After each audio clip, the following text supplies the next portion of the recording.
A dead poet's masterpiece becomes the obsession of a madman rewriting reality itself. Here's the story of Pale Fire. John Shade, a quiet, brilliant poet, writes a 999-line poem about his life, his childhood stutter, his marriage, his grief over his daughter's suicide, his search for meaning in the chaos of existence. He finishes the poem. Hours later, he's murdered. Enter Charles Kinbote, Shade's neighbor, Shade's self-appointed friend, Shade's self-declared literary executor. Kinbote steals the poem before Shade's widow can publish it. He writes a massive commentary, supposedly explaining Shade's work. But the commentary isn't about the poem.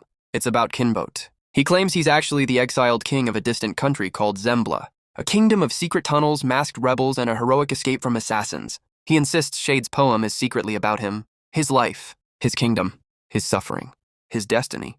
The commentary grows stranger.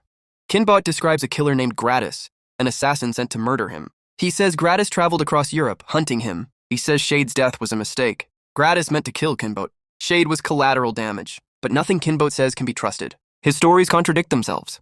His memories shift. His royal identity feels like a fantasy built to protect a fragile mind. The truth becomes impossible to separate from delusion. Is Kinbote really a king? Or a lonely academic who stole a dead man's poem and rewrote the world to make himself important? The novel never answers.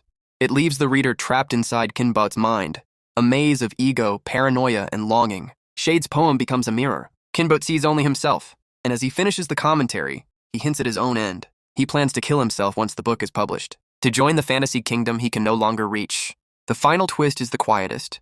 Shade wrote a poem about life. Kinbote turned it into a monument to his madness. And the real story lives in the space between the two. And that's Pale Fire. Like and follow for more book recaps. Comment which book you want next.